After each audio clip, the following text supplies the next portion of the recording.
"Hush!" replied Mr. Evans again. It now became apparent that the light they had seen was brighter than any conceivable shepherd's lantern from Norwood Farm. Cordelia could not resist disobeying him, and for the third time during their approach she spoke. "Someone's lighted a fire," she whispered. "The ghost of Lancelot," she added with a wild laugh. Her words and her unrestrained laugh seized upon one portion of Mr. Evans's consciousness and carried it, like a wild goose with ruffled, helpless feathers, to a certain imaginary tract in an ancient dream landscape of his, where he always placed this ruined chantry from the old legend, surrounding it with the melancholy horses, their long, uncut manes full of dead leaves and their burdock-tangled tails sweeping the wet grass, growing older and feebler year after year, as their masters prayed, hoping against hope, the immortalist penitents within those stone walls and the immortalist steeds without, for the return of the lost king. Armorless. That's what I meant to say. Armorless. Anyway, it was fortunate for the silence of their approach, as they now, having reached the summit of the little hill, stealthily pushed their way through the spruce clump, that the wind, blowing obliquely across their profiles, carried that hysterical laugh of Cordelia's over the darkened valley towards Laverley and Pilton and Folly Wood. Mr. Evans possessed himself not now of the girl's cold hand, and as he drew her after him between the firs, led by that flickering firelight, and by a smell of burning fir cones that now accompanied it, he began to feel, rising up within him, a childish delight in adventure such as he thought his terrible obsession had destroyed forever. They now heard voices within the walls of the stone sheepfold, and as step by step they cautiously advanced, anxious to get a glimpse of the speakers, while they themselves remained unseen, they both recognized the harsh uplifted voices of Mad Bet. The other voice Mr. Evans did not know, though he could tell it was a man's. But Cordelia, being a native of the town, recognized quickly enough who was the mad woman's companion. It was the disreputable Finn Toller. And later, when in bed that same night she told Mr. Evans who it was, she received an obscure shock, like a premonitory warning, when her husband showed an unexpected interest in this sinister figure. So I wonder if this is the same night as the last chapter, but they're just different POV this time, to use modern parlance. It was through a gap in the stone wall that they saw these two persons now, sitting beside that fire of sticks and dry ferns. They dared not move close enough to catch any definite words of what these two were saying. But the psychic aura of that discussion reached them, and it must have been this, though Cordelia did not suspect it then, that accounted for Mr. Evans's subsequent desire to make Codfin's acquaintance. Just as the gods are said to know one another under any masks, so are those whose peculiar vice or perversion separates them from the rest of the world, endowed with a sixth sense of recognition. Retaining his bride's hand in his own, and growing conscious of some appeal to his perilous nerves in what was going on, Mr. Evans compelled her to remain concealed. Concealment was as unsuitable to Mr. Gerd's elder daughter as any role he could have chosen for her. But she was too happy to be anything but docile, and with their faces brushed by tall undergrowth of elders, they contemplated through its broken wall that ruined sheepfold, whose masonry, at any rate, although not in present form, had witnessed the death of the noblest of Glastonbury, penitents.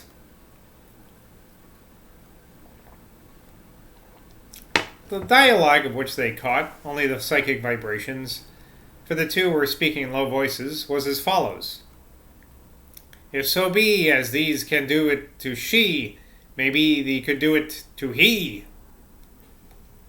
These words of Mad Bet were a startling surprise to Mr. Toller, for he sat up straight in his log, on his log. Close to the fire they were feeding, and stretched out his arms to the blaze, clasping and unclasping his fingers in its glowing heat, so nervously as to make it obvious he was thinking of something very different from the physical pleasure of warmth. The man's straggly yellow beard wagged in the smoke of the crackling sticks as he turned his watery blue eyes towards his companion. He blinked miserably with his white eyelids beneath his hairless eyebrows, and there came a look of panic and even horror in his face. "But he be your true love, ain't he?" he said, with shocked emphasis, and speaking very gravely. "He doesn't want me to liquidate, as thick Mr. Robinson do call it, your one true love, Miss Bet." The woman was silent, and what the feeling were that seethed and fermented in her heart it would be hard to put down in words. But after a minute or two she spoke again. "If he were dead, never would she sleep with he again in a pretty night dress brought for a farthing from Tim Wallop." But the philosophy of the Glastonbury underworld could not let this idealism pass unchecked. "But neither would you ever sleep long sight as he, Madbet.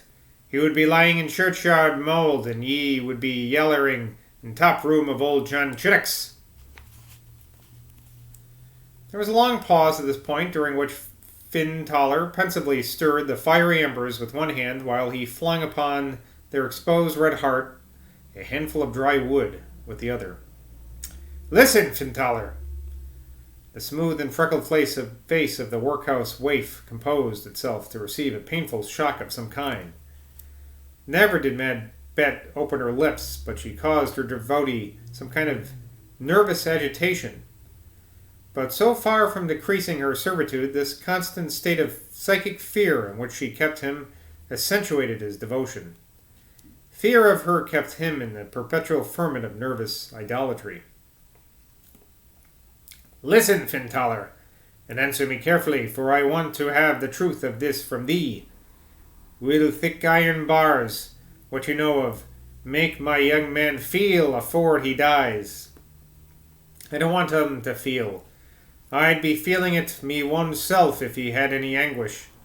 I don't want him to be able to say as much as his paternust, as they papists call it. I want ye to be alive and thinking about his bitchy, and the next tick of this clock. I want he to be all blackness and holy bubbles and dear soul gone." Madbet was wearing a dark shawl over her poor bald pate, and as she spoke she pulled it down over her eyes, as if symbolizing this final extinction of her young man's consciousness. "And when 'tis all over," she added from beneath this veil, "and he be safe buried in earth, hour by hour I'll go and sit on sweet grave. She won't be there, for 'twill be in thick graveyard out in Wells New Road that they'll lay 'em. And that will be too far for she to wend, 'cept on Sundays and holy days. But old Bet will take her meals there, and day and night keep guard. And that's because it's necessary for someone to drive the devils away. And that's because the devils always love a sweet corpse. And that's because sweet corpses, same as his'n, always do smell as sweet as new mown hay." Had Mr. Evans been near enough to see Finn Toller's face in this firelight, he would have been reminded of a famous folklore professor whose lectures at one time he used to attend. When some pupils would propound to him a question that was more audacious than behooved the subject, this good man would frown in blank, bewildered confusion, and would open his mouth to its utmost stretch. Thus did Finn Toller look when Madbet asked her whether her young man would feel anything when that iron bar crushed his skull. "If he did feel it, I should feel it, Finn Toller," repeated that crouching figure, pulling her shawl so far down over her face that the syllables she emitted issued forth in a muffled tone. Mr. Toller continued to survey this enveloped head. It was hard for him to tell whether the woman's eyes were scrutinizing him closely from beneath it, or whether they were blinded by the folds of the shawl. But he watched her intently, as a tame wolf might watch its robber master ere they rose to attack a caravanserai of travelers. From Cordelia's post of observation, the madwoman's head, illuminated by those red flames, resembled an old Bible picture of the Witch of Endor. Squatting there on the floor of that ruined shanty, she might have been an image of despair confronted by an image of murder, the former being conscious of every implication of the deed they discussed, the latter wrapped in a dull, stupid, besotted daze of animal uneasiness. Resting with their heads pressed against their protecting elder bush, both Mr. Evans and Cordelia had experienced many queer sensations as the acrid-smelling smoke from this fire hit their nostrils. Beating down his darker feelings, Mr. Evans set himself to recall a certain melancholy passage in Mallory, the words of which, from constant perusal, he could reproduce in their precise lilt. These, as the damp twigs flapped against his head, and the wind through the ruined walls made a dull moaning in his ears, he repeated under his breath. Then Sir Launcelot never after ate but little meat, ne drink, till he was dead. For then he sickened more and more, and dried and dwined away. For the bishop nor none of his fellows might not make him to eat, and little he drank, that he was waxen by a cubit shorter than he was, that the people could not know him. Forevermore, day and night he prayed, but sometimes he slumbered a broken sleep. Ever he was grovelling on the tomb of King Arthur and Queen Guinevere. So he fell sick and lay in his bed, and then he sent for the bishop, that there was hermit, and all his true fellows. My fair lord, said Sir Launcelot, wit you well my careful body, well into the earth. I have warning, more than now I will say, therefore give me my rights. Then there was weeping and wringing of hands, and the greatest dole they made that ever made men.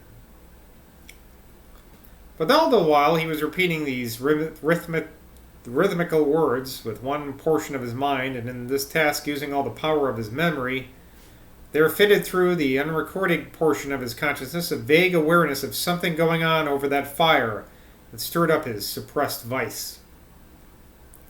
Mr. Evans was clairvoyant in those things, and though he did not hear those murderous words spoken, the impression produced on that surrounding air by the mention of Fintaller's iron bar was so strong that it aroused emotion in him that he had not felt since the pageant.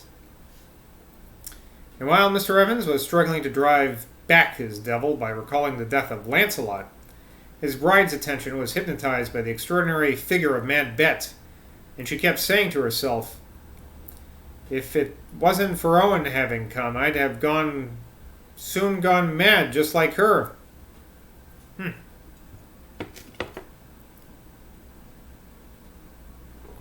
There was something so pretentious about that head muffled in the black shawl, as if the woman had arrayed herself for some tragic event, and were uttering words that could only be spoken from a shrouded face, that the girl found the shocking rags of Fintaller a relief to look at in comparison.